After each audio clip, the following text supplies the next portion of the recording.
Welcome to Tinted Specs Podcast. I'm Georgina, and joining me today is Dr Tanvir Bush, author and researcher. Welcome, Tanvir. It's lovely to be here. Lovely to see you again. Yeah, it's been a while because the last time I saw you was at a special Bushwick book club, which was for your book, The Cull, which I loved. Before we go down that road, though, I'd just love you to give everyone a little introduction and tell everyone where you're based and what you do. Well, I am based in a really, really sweet little town, a very strange little town called Corsham, which is between Bath and Chippenham. And it's people kind of drive around it without realizing that it's got this lovely high street and Corsham Court and this kind of fabulous parks and things. So we tend not to get a lot of footfall. Everyone goes to Laycock, which is very beautiful nearby, or heads off to Bath. But it's a gorgeous little town. I'm a novelist. I am a disabled activist. I am currently also, because I'm not making any money as a novelist, sadly, but very few of us do.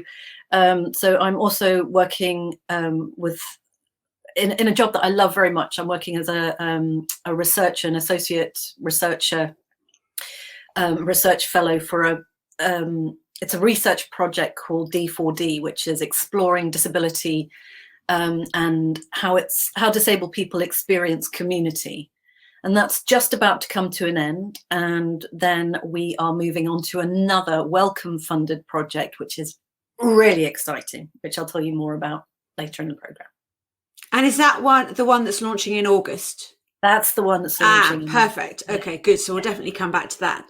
So the project you're actually currently working on, the D4, let me get it right. D4D actually had quite a lot of relevance when you were starting to write the book, The Cull, or it kind of inspired you a bit, didn't it? Do you want to tell everyone about that? Yes. Well, I mean, the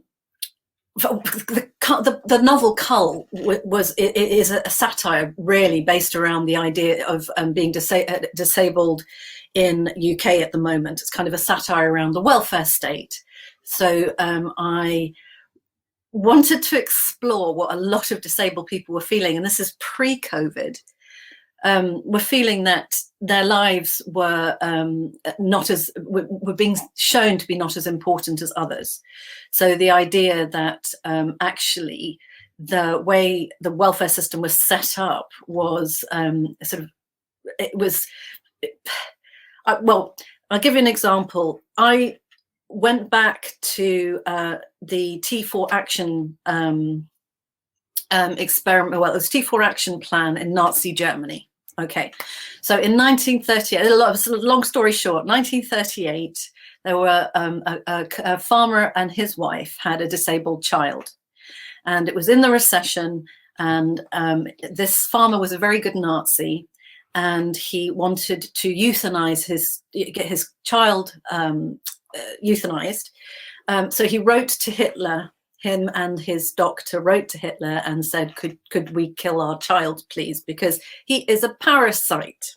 I believe he was blind and had some other issues. And Hitler went, oh, wow, what a good idea.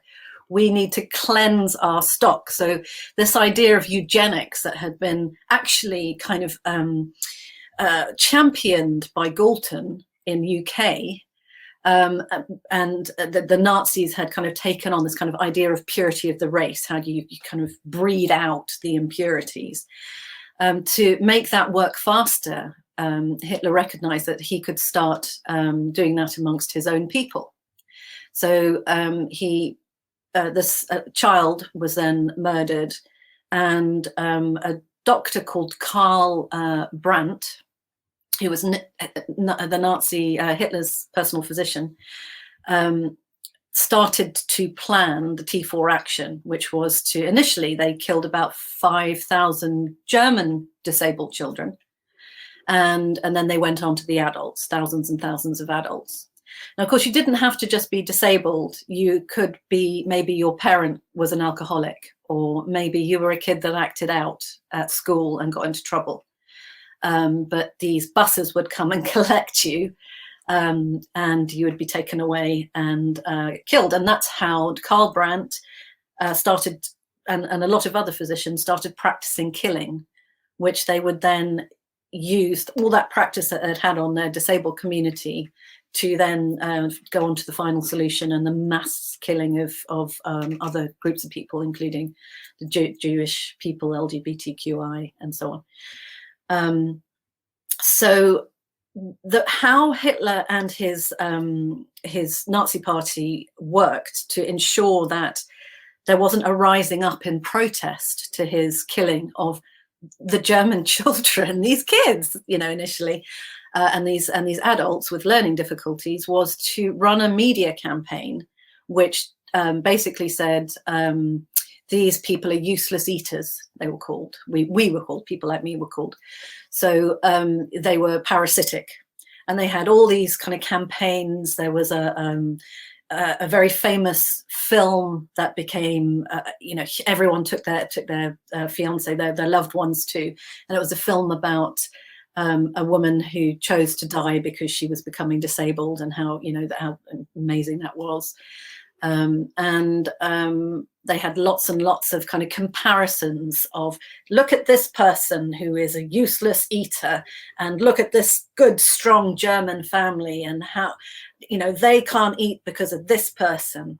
And they managed to create this kind of, to other this group, as they were later to do with the Jewish community.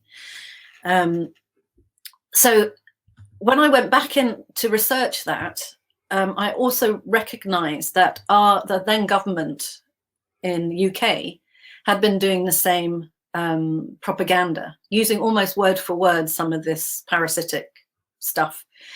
And in fact, I've got somewhere, there's an incredible photograph of, I think it's 2010 or 2011, and they're all these newspaper tabloid headings, which basically are, 75% of people on incapacity benefit are fraudulent. All these people are scroungers.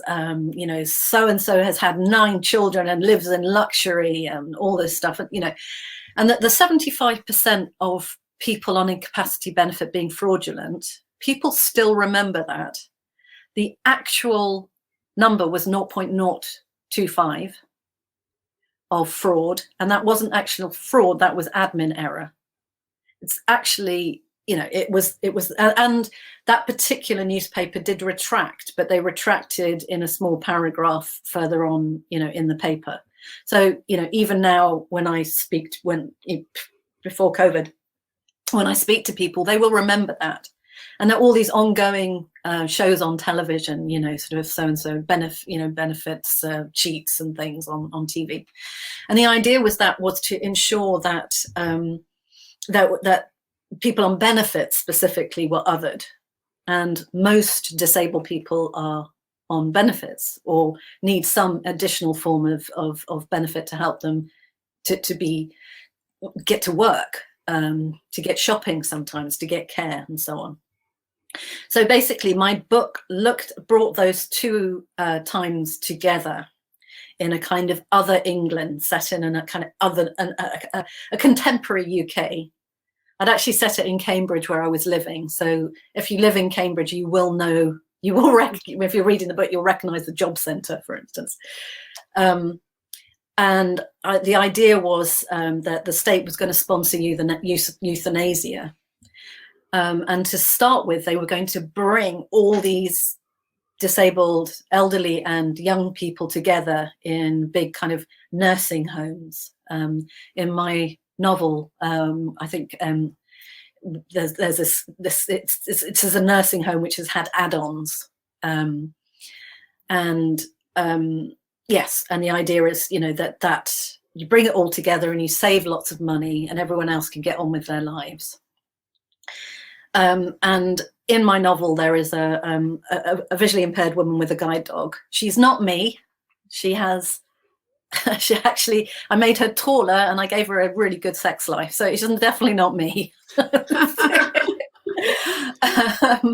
But she has a kind of freedom and a swagger, and she's a really good journalist.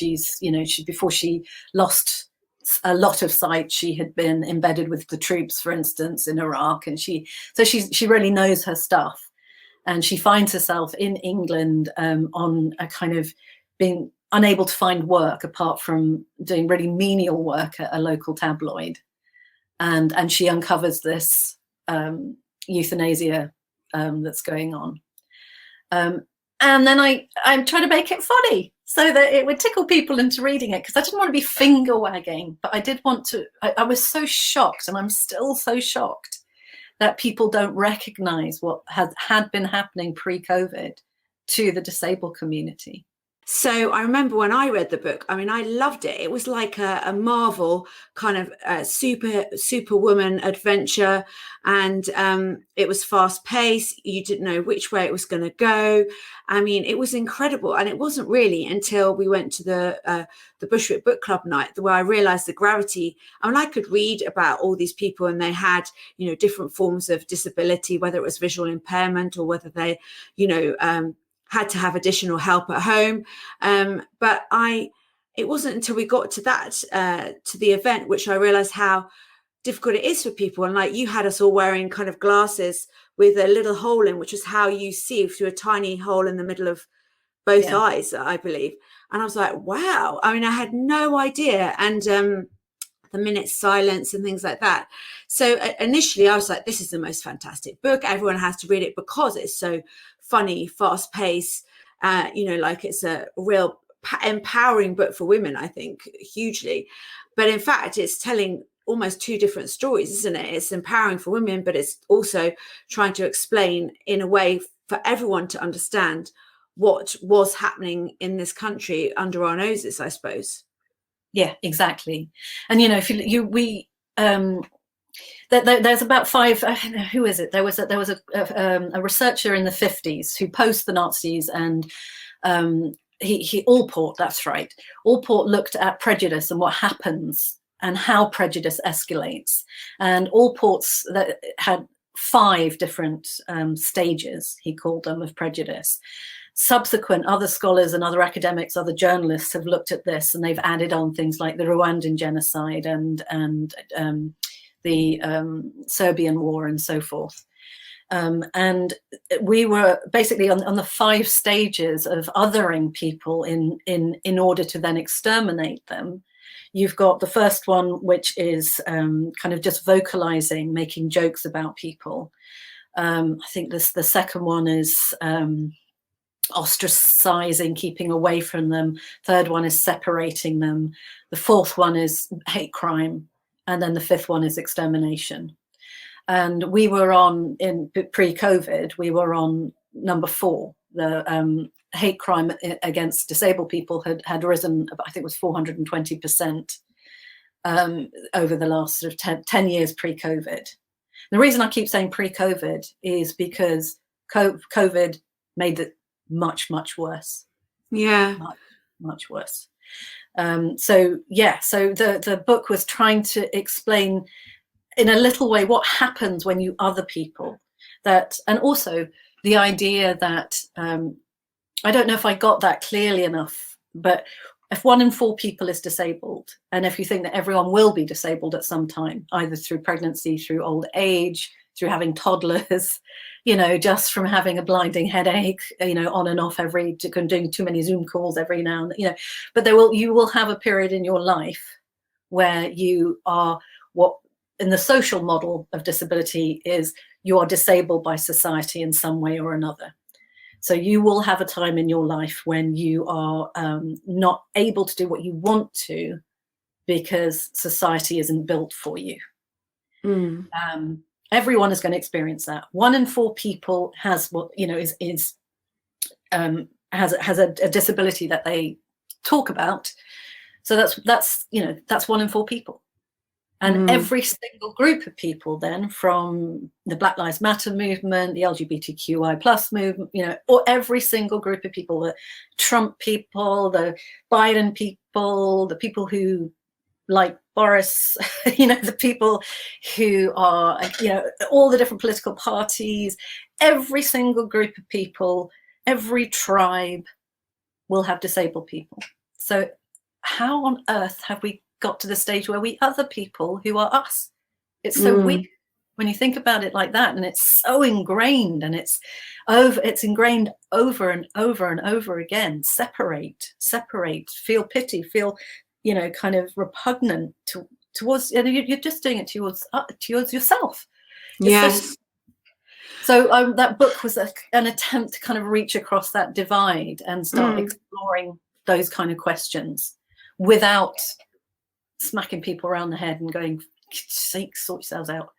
Yeah, it's trying to enable everyone to see what was actually happening. And what really struck me, or has been, I've been thinking about it for a while, ever since we talked about having a chat, was that actually some things you've written about in the book have happened to far more people now because of the pandemic. So a lot more people are feeling isolated. A lot more people are feeling lonely. I think there's some other words that are used, I think, by the D4D project: diminished, dehumanized, those kinds of things. And yet you feel that actually for the disabled community, things have got a lot worse. Yes. Even though they've got a lot worse for everyone, I don't know, it kind of feels sad that we aren't recognizing that we're all in the same situation together, really. It's crazy. For a while we did. I mean, the only thing that was absolutely terrifying for the disabled community was this idea of herd immunity that was started coming out right at the beginning, because that is absolutely eugenics. Let them die. Now, the problem with that right at the beginning, before they even knew about the science, and they were going ahead with this absolutely ridiculous thing, is that actually a lot of disabled people are extremely resilient and tough. The people you'd have been killing could have been, the people with diabetes who may not feel that they are disabled. We've got people very high up in the university who are, who may have diabetes. We have, but would never, wouldn't disclose that as a disability. Now, they're the people that are going to die, because that's where COVID goes, is to those kind of weaknesses. But that wasn't that. I'm babbling a bit because it was so scary. It was so frightening. And there were a lot of people who were vulnerable, made vulnerable because of COVID, who were not, even though they may be disabled, being disabled doesn't necessarily mean you're vulnerable. If we look at vulnerability as being weak, it actually, often people are much more resilient, more adaptable. They're used to being lonely. A lot of people are used to being stuck in for enormous long periods of time, living with chronic pain, being pushed around by family, not being able to get away from a carer. At the moment, I've been actually really, I've lost quite a lot of sight over the last year. And at the same time, I've got a bit of Achilles tendinopathy at the moment. So I'm having to wear an immobilization boot. So I am so frustrated with having to ask for help all the time, and people are so kind, and it's wonderful, but that thing of just sometimes you just don't want to go out because you're going to be handled, because you have to be handled to cross a road or to that's the good things that have happened with COVID that were wonderful with us was online working. Suddenly the world opens up to people who before have been always told, I'm so sorry, but you have to come into the office. Or actually, and for some people who may be hard of hearing, that to suddenly be able to use Zoom and be able to lip read and be able to hear without all this noisy environment, not having to travel. I have a colleague who he wouldn't mind me saying he's got cerebral palsy. And he would have to get up at 5 a.m. to have his exercises before he would drive into work, which shows how committed he was and the extra hours that he had to put in order to do his job. And no one has thought about things like until COVID, things like mental health, the extra toll that these things can have on the body and on the mind. Now we're all aware of it. But people are already jumping, there's this ridiculous, we're done hashtag going around. Who's done? we're not done. The Delta variant is still, who are you? It's okay. It's only a few more weeks. There are lots of disabled people it's stuck in for years and years and years. You don't know. You may kill a young person. I mean, I don't understand how anyone could.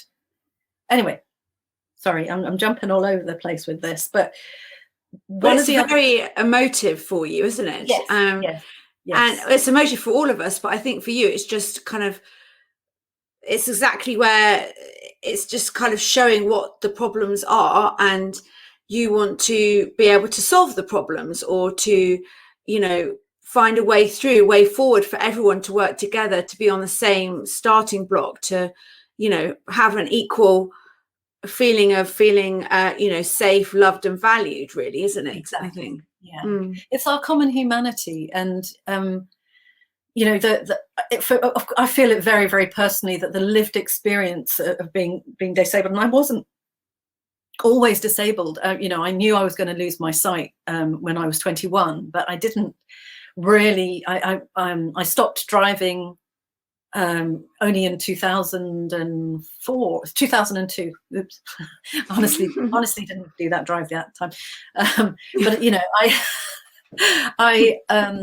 But I had my first guide dog in 2009. I have my lovely second guide dog now, but so my sight's been going slowly. So at any one point, I'm blinder than I was, but it's a very gradual drip, which allows me, like this process that I'm going through at the moment, to acclimatize. It is like going into space, because it's a whole different environment. You're viewing the world differently, and your brain is having to re-gauge everything, and so there's a lot of kind of claustrophobia and panic for a while, and then that all just settles down and you move on until the next time you get a lot of cells that die, and you just keep doing that. So I haven't got the experience of someone, say, who has been blind or visually impaired their entire life, or who may have a different culture to me or a different background, or so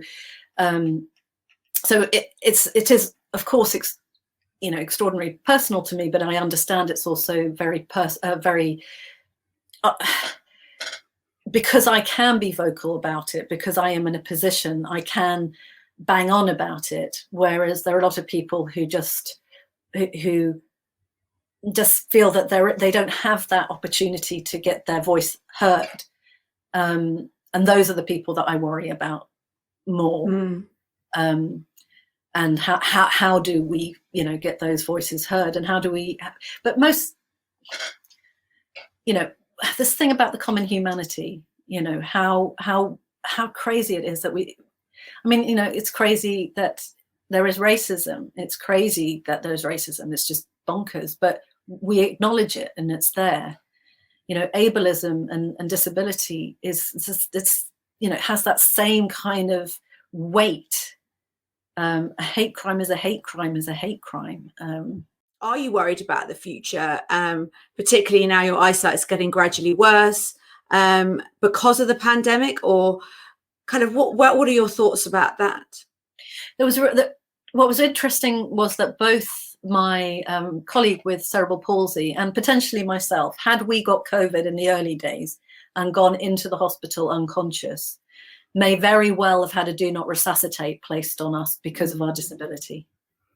Now that is utterly terrifying, because it's got nothing to do with me being visually impaired or blind or him having cerebral palsy. It just, and that's still going on. We are still hearing of disabled people who've been picked up by ambulances and been given DNR. And there were lots of elderly people who were given DNRs that shouldn't have had. Now, to me, that smacks a little bit of manslaughter or whatever it is, but it's really, really dangerous stuff. So that worries me. What I'm excited about is the online world now for in terms of access. And I worry that in some ways I have now lost my ability to, I'm going to have to gird my loins to go back out into the world again. Both me and Mitzie, my guide dog, are going to have to retrain with buses. She's so bored. She keeps taking me to bus stops, but we haven't started. But we will eventually be doing buses and trains and planes and all those things again, and it will be gradual. And in a way, I'm looking forward to that. But there's also been a real lovely thing about not having to do lots of public transport and travel, because it is incredibly. I find it very stressful. I have hyperacusis, which means that I'm very sound sensitive because of my eyesight changes, and that's just sometimes happens with people when they lose sight, which means that noise can be very disorientating for me, and loud noises can actually make me dizzy or feel nauseous. So, the world is a noisy place when we get back there. I'm really hoping that, because we've seen these huge gaps, amongst, who got through the pandemic in their, I'm so lucky. I've got a garden. I live in a lovely part of the world. I'm not like my nephew who lives in a high rise in London with not the best cladding. But the people who really suffered, we've really seen now that huge gap, those gulfs, and the people who really are underrepresented. And the worst of the worst are, disabled children in poverty. That group are, it's just terrifying. Lots more people now who are going to be made homeless because the agreements over rent and are now stopping. And disabled people, new people who are new to the welfare system, who might not be as resilient as people who are used to grappling with it. What I wanted to talk about as well is Mitzie obviously is your guide dog now, and before that you had Grace, and in the book The Cull there was Chris, and I watched a video about with you talking about the book and the writing process, and Chris is like a little bit of light touch to kind of ribbon throughout the whole story. Would you say that Mitzie is your little light ribbon? Yes. I mean, Chris, the guide dog in my novel, was based on Grace, who was my guide dog at the time. And I had never had a working dog before. I'd had dogs as pets, as a child growing up. I've been really lucky. But to suddenly have, the thing with a guide dog is that you don't have them from a puppy. They are trained and they're given to you meet this dog that's a year and a half, nearly 2 years old, and you bond with them. You say, yes, please, I'd love to. It's like a marriage. You're like, okay, let's try. And then you've got this dog that's beautifully trained, and then they put the human element in, and they try and train you, the human, to be a dog handler. And with your first guide dog, often, it's a very traumatic thing, and you're going through, you're coming out as a visually impaired person because you're going to have a guide dog. It's very hard to bluff that when you've got a guide dog. And with Grace, I had this incredible bonding that, and she took me through my MA, my father's death, and my PhD. She vivared with me, so she was in fact a doctor, because she was there in the Viva. She did all the research with me. And I was really stuck on my novel at one point, and I looked down, and Grace just looked up at me and went, well, put in a dog. And immediately the novel just lifted it was this kind of ribbon of light, as you say, going all the way through, just having this dog that is all about just love, being in the moment, freedom, energy, stink. And it was really great. The whole thing was stink. I stunk the book up. Everything was about when we moved anywhere towards Chris in the book, because obviously I had to change his gender to protect Grace. I didn't want her being mobbed by fans. But I tried to see, if you can imagine, in the book, to write smell. Yes. So it just all those areas where Chris is, there's stink everywhere, and it's lovely, and it's and it was so much fun to write him, but it was also very painful. At one point, there's a dog. The dog Chris gets attacked, and actually, I can't read it. I can't go back there. And actually Grace passed away about 2 months ago. And I was very lucky to have kept her in my life. She retired to a different home so that I could have Mitzie, who's now come in as a little black Labrador tornado that I've got. She's just wonderful. But Grace was definitely the muse for how that cull ended up in the end. But Mitzie's right here down, hanging outside the, she tends to do a lot of hanging around in doorways sighing while I'm on Zoom, because she really misses the energy of being in classrooms and seminars and, sort of people. So do you think that will happen again quite soon, maybe later this year or next year? Getting back to the... Yes, so I was going to say about this new project that we've got starting in August. We are...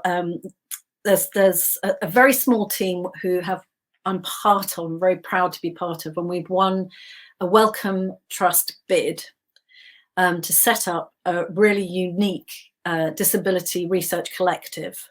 So what we're trying to do is, over 5 years, is to find all the disabled people's organisations across the Southwest, all from anyone who's doing anything from sport to medical research, anything, everything, and bring people together to discuss what issues really they'd like to see researched.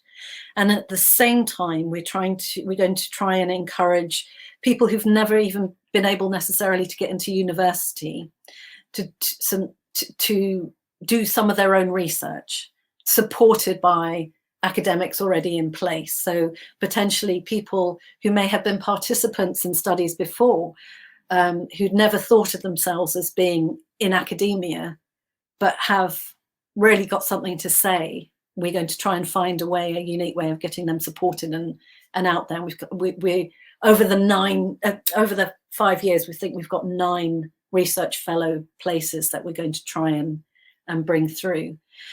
But what's really key in that is what we were talking about earlier, about this kind of movement, a kind of common humanity, this idea of, respect for everyone's, that we're all in this together. And so we're really looking to have compassion and the idea of a safe space at the core of this network. And it's really, really exciting. So I'm really hoping that if anyone who hears and is thinking, oh, that could be interesting, even if you're a carer, even if you're not necessarily disabled, because you will be disabled at some point, so come and join the club. But anyone who's just interested in being part of it, we're going to just make sure that we get the word out and get connected, because I think kind of connected we are stronger. Yeah, absolutely. So for them to find out more about that, should they email you, or is there a link I could put in the description? We haven't, because we don't start until August. So, but if people who are interested want to get hold of me, that's great. Okay, perfect. And then I think we start unofficially in August, and then in the new term, which will be kind of, we're talking about October, there'll probably be a bit of local publicity and we'll get things kicked off then. Yeah. But yeah, contact me initially first would be great. So that sounds like something really hugely positive that has come about this year. Do you think it was pushed forward because of the pandemic? People were more willing to kind of put in their time and effort. Maybe their, jobs had gone a bit quiet on the side. So do you think that was why it's come forward right now? I think because I think Wellcome is quite unusual in how they are quite eager to do quite original research, or to allow original research. One of the things that happens when you're working with, so any kind of community, is that things go wrong and you have to adapt on the fly. We know that from the D4D project, and Wellcome have kind of, in our proposal that we wrote, we have got that kind of embedded within the idea that we might have to be thinking as we go. So I can't tell you what's going to happen because it hasn't happened yet, and it's very rare to be given the kind of gift from a funding body of, yes, I mean, obviously there's going to be lots of stringent checks, and but this idea of, yes, go and explore this territory. So I think it was the pandemic. I think that a lot of people within the Wellcome Trust recognised the crazy situation, the eugenic situation that was happening with herd immunity, the dysfunction around people with disabled people, but equally it's given us a space to rethink, and to this idea of building back, and building back as comrades, as community, as together. And I think Wellcome have really stepped up, and Bar, my little university, is doing the same. So I think it's one of the most exciting things I've been part of. That's absolutely fantastic. I think that it's so nice that people are starting to recognise it, and the Wellcome Trust, is it? Yeah, are really kind of have allowed you the freedom to kind of explore it. And I just guess for you personally, it must be really nice to be able to work on it, because what you've talked about today is the really scary side of things. So like the herd immunity and the non-resuscitation orders, and how it feels to be visually impaired, part of the disabled community. But also you can tell, this is why the Cull is so funny, is that you have another side to you, which is very humorous.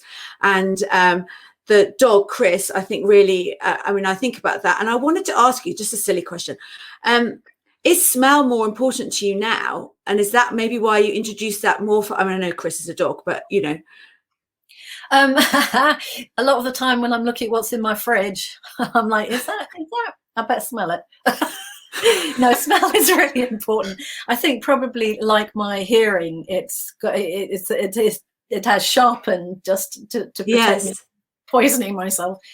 I wanted to. It was a writing device for Cull. I wanted to test myself to see if I could, because I'm ironically a very visual writer. Previously I was a filmmaker, so I've kind of taken my filmmaking and put that and the visual world that I'm a visual learner. So all those things. I'm a visual writer. I write hopefully in a way that is comes off the page very. It really does. I can see it straight away. I mean, for me, the book was just, it was like a film. I could totally see it. It was fantastic. Yeah. Brilliant. And I get that comment quite a lot, that it's quite filmic. So when I went to Chris, I was like, okay, how can I want to, experiment a bit with smell. So I did a lot of breaking down. I would, so the smell of I think in the opening section, there's some wood that's been glued or something. And I broke, Googled what's in the glue. How does it break down? What are the different things? And, it was really fun to play with all that. Didn't get it all in, but it was just a different. It was a craft choice. Yes. And I did a couple of different craft choices. Another one was, the humor, which the idea that if you tickle people, if you allow people to laugh, they come with you. They're more likely to come. And the other thing was something which, for any writers out there, which is really useful, is something called protective fictionality. Bloody academics, always going to do that. But very simply, it was the way I took Cambridge and made it Cambright, and made it just made it another place. So I fictionalized it, and in a way that means that people who might be a bit more vigilant and looking, because we know Cambridge and we need would be more relaxed, but also people wouldn't be reading into some of the really difficult things that were in the novel and feeling anxiety, and because there's part of them that knows this is just fiction. So they could just relax and read it. Yeah. You're giving some very good writing tips, because you are actually a creative writing professor, aren't you? Or yes. Doctor, yes. One day. I love that. Learning the creative writing crafting stuff is just so exciting, and because everyone is full of story. I mean, what you do, you know, everyone is jam-packed full of stories. That's how we learn. That's how we communicate. You know, that's what inspires us. I kind of want the world is easier to be in if you allow that everyone is full of stories. And again, that goes back to that kind of common humanity, that everyone is full of all these, you know, we're made up of all these different things and these different stories. So I've taught undergraduates. I've got a local, lovely local community group, which we've managed to keep going through the pandemic online, which has been really brilliant. I very much enjoy the whole creative writing teaching side of things too. Yeah. And I suppose that keeps your love of film kind of alive as well, because it's almost like writing a script in a way, isn't it? So I mean, I was reading in your about section on your website kind of where you thought your life would go. You'd be in Zambia, you were you'd made a film, you were working with, you know, groups out there to help, help young kids and stuff like that. And then you got diagnosed and came back here, but you're still doing it in a slightly different way, I would say. Yeah, I mean, I had a bit of a white savior complex, I have to say. I was out.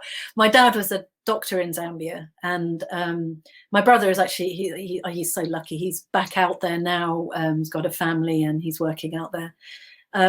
And I always thought I would stay in Zambia. I set up a film company there and a film charity there. Was working with people on the front line of the HIV crisis and street children. Yeah, and I actually just really despaired when I came back because I didn't know what to do with myself, and I got very depressed. And it took a while. It took till my second guide dog, and I also started practicing a form of Buddhism, which is called Nichiren Buddhism, and it was the guide dog and the Buddhism that kind of led me to do an MA in creative writing. And I realized I could transfer all that gorgeous stuff in my head and the beautiful world that I wanted to talk about. And I did it through both creative writing and photography. And it's been really both those things were really freeing, because I had, you know, been, especially with photography, you can't be a photographer if you're visually impaired, you know, of course you can. It's just a different way of seeing the world, different way of experiencing the world. And I think that the work that I was doing with D4D and onwards into the Wellcome Trust, I feel it's much more a mature way of working now with my own lived experience, to be able to move and support other people. I hope in this kind of move forward to a better humanity. God yes. And the last thing I wanted to talk about, I am slightly obsessed with the book, so there's just one last thing about the book. Yeah, is I want to say it's a ladies detective agency, but was it called that? If I just made it up? No, defective. Yeah. The Ladies Defective Agency. Oh, it's so funny because during the pandemic, several disabled colleagues of mine got together and we're thinking, should we form another? The Ladies Defective Agency came about when I was looking for work in Cambridge some moons ago. I was staying with my mum, and she found an advert in the local paper for voiceover artist, and I had done quite a lot of voiceover. What she didn't realize, it was adult voiceover. So I went along to the audition, which was in a music studio. This guy opened the door in his cardigan. His kids were on half term. They were eating toast. I could smell toast, and went all the way up to the studio, and then spent an hour reading really, really filthy pornography. And it was so surreal, you know. I got the job, but at the same time, I got another job. So I didn't go down that route. But years later, when I was writing Cull, I thought, well, where's the one thing that, you know, if you're disabled, it doesn't matter if you're on the phone, it's your voice that matters. So the Ladies Defective Agency is this. It's run by disabled women, and it's a phone sex line, basically. And it's utter filth, but it's extremely fun to write. It's just, and you know, so and again, like with Chris, it was just another way of just sort of reworking the way the book, you might think the book was going. And also the idea that, you know, disabled people don't have sex or think about, you know, or you know, it's very weird. Again, the othering thing. You know, I really, like my protagonist, I needed her to be, you know, in the world properly, as everyone is, and to be very sort of, yeah, in the world of sensuality and front and center of that. Yeah. So she gets a job with a ladies' defective. Yeah, I thought that was brilliant. I love that, but that was absolutely great. And I was just thinking, do you think that because different groups are now more represented on television and well, radio, but I suppose it doesn't matter. Do you think that's helping kind of normalize, take away the othering kind of aspect? It's still, you know, considering it's 1 in 4 people, you know, we're still got very, very far to go. I'm still meeting people who've never met a, you know, a visually impaired or disabled person before. You know, I'm still, which is crazy, or people who've never encountered disabled children at school. I think it is changing now because the idea of being neurodivergent is not as scary to people.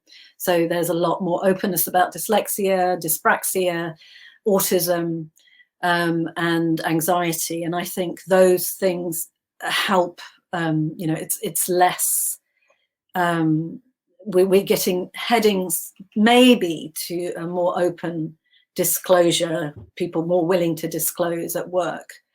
But for a lot of people, they won't disclose because they think it might impact on their job. So they carry on, working twice as hard as anyone else does to get by without getting the support and the help they need. And, you know, we don't move forward at all that, or they back out completely. There are very few disabled students in higher education and even less disabled staff. And almost no disabled professors. So hopefully one day that will change. But one day. Well, I was what I was going to end on was, you know, are you going to write when you have the time a sequel to the Cull, or do you think that's kind of a finished, complete book? I tend to, because my first novel as well was a kind of complete in itself, but a lot of people kept asking for the same characters again. My first novel was based on the work I've been doing in Zambia. For me, both the first novel, Witch Girl, and Cull, I feel that that's out of my body now. It's done.